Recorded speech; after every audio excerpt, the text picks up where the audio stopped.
appreciate all of them. Grayson Grunhafer in studio. He's going to be at Baylor football practice, the opening when they give you a chance to have a window. Grayson, you just heard what we do, what we say. You know that. You're a part of this as well. Your thoughts about, in fact, what is the number one or two storylines for you coming into spring drills? Yeah, I mean, y'all just talked about one of the most important ones, right? The quarterback position. I know that's going to be a hot topic, I think, all through spring. And it's kind of unfortunate because it's the same thing that went on last year between Jacob Zeno, Blake Shapen, and Gerry Bohanon. And you come back around and it's like, here we go again. We have all these conversations that are going to take place about it. And frankly, at the end of the day, I still think the starter will probably be Gerry Bohanon in the first game of the year because I think he's kind of earned that. And with what he did throughout the season, the fact that, they finished so strong, I know he didn't particularly play well in this season, but I think he's earned enough that he's going to end up being the guy. But I do think it should be an open competition. I think if Shapen goes out there and does what he did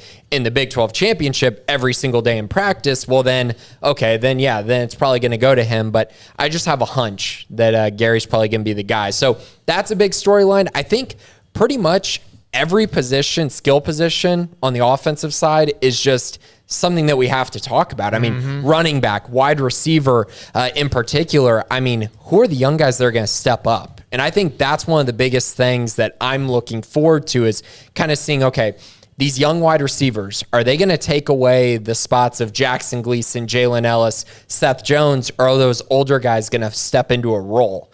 And then at the running back position, who knows? Is Jordan Jenkins, is his talent going to rise to the top? Or is Tay McWilliams, that physical mindset that he brought when he came into games this year, is that going to win out? It's just so intriguing. Josh Fleeks might be playing running back when we go out there. That might be his new position permanently.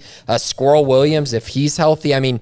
Just so many options and so many questions with those two groups. So I'm definitely going to be focused on that. I think the guard spot on the offensive side is definitely something to pay attention to as well. Xavier Newman-Johnson going to the league. Now you got Micah Mascua versus Gavin Byers is what most people believe. I also think Tate Williams will probably be in the mix as well. But yeah, offensively, that's where I kind of think things are at.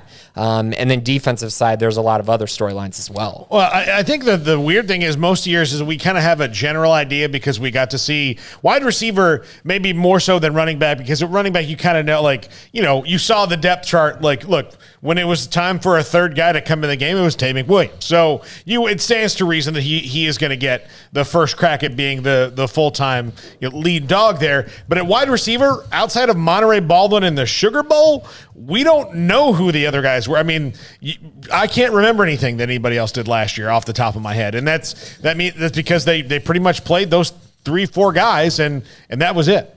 Yeah, the only thing that I'll say with the Tay McWilliams part is that Jordan Jenkins was a true freshman. That's hard to just kind of throw him into the mix there and play him. I think he probably needed a year of seasoning.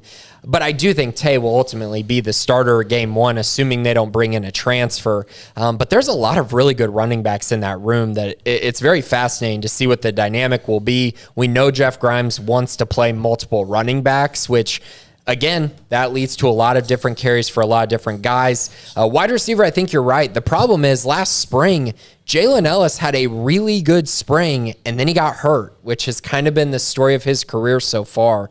But he's a guy who I see a lot of potential, but can he put it all together, and can he stay healthy for a whole spring? That's going to be a huge question mark because the rest of the guys are very, very young. Ellis, Holmes, Squirrel, guys that, you hear a lot, people excited about them because they flashed at times, and yet the best availability is availability, and it hasn't been, unfortunately, for them. Yeah, for sure, and I think that's where the young guys have an opportunity to seize a role. Even Hal Presley was playing a little bit at some points last year.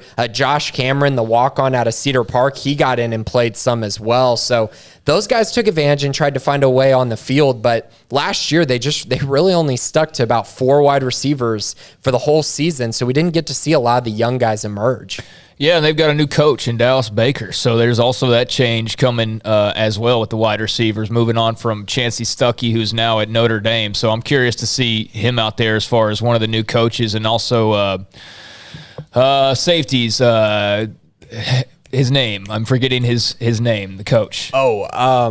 Wow. Oh, Ronnie Wheat. Ronnie Wheat. Yes, thank you. I was thinking Ronnie Wood. That's a rock star. And I was like, I know that's not right in my head. But, yeah, Ronnie Wheat out there as well with safeties and special teams. But, yeah, there's a lot of totally unproven at wide receiver. I mean, just completely unproven. I'm curious to see, maybe an Armani Winfield, who's an early enrollee, can actually come in and play right away. I mean, he's got every opportunity to. I don't know if he'll be – where he is physically ready and mentally and all those things. But Grayson, I mean, there's playing time available.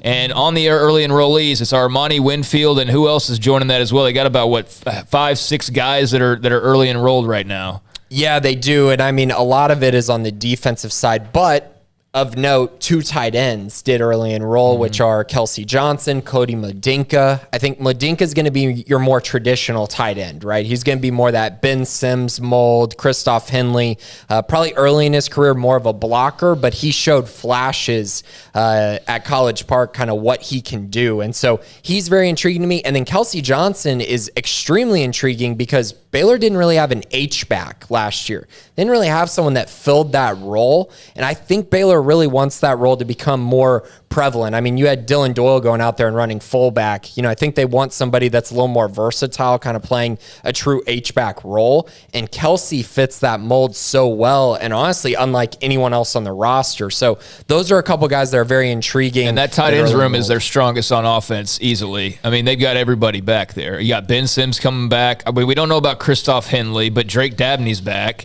And then you had 2 early enrollees, and I just feel like that should be a pretty strong position for them and a good starting point on offense. Yeah, definitely. Along with the line, obviously, duh. Yeah, the starting positions for tight end are good, but I mean, if either one of them go down, I mean, they don't have a lot of guys, and that's why they took 3 tight ends in this last class. That's why they're going to take 2 tight ends in the next class as well. So they clearly want even more depth at that position, which makes a lot of sense. Mm-hmm. I think we saw it this year. Jeff Grimes wants to get guys out there at the tight end spot. He needs guys that can block and guys that can, make an impact in the receiving game.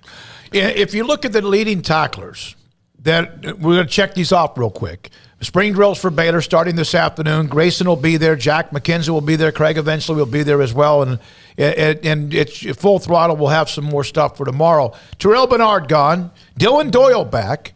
Petrie, Woods gone. Matt Jones Back. Who really, at time, there was the play against Oklahoma State in the regular season that was costly, but he really stepped up after that. Tejada gone, Walcott back, who became their big play guy among Woods and others in the secondary. Christian Morgan's gone. No, he's not. Oh, I'm sorry. Christian Morgan's back. He's a junior. No, he elected to come back for another year. So it's a fourth year? No, he's a fifth-year senior. Fifth-year senior, okay. Yeah. T.J. Franklin.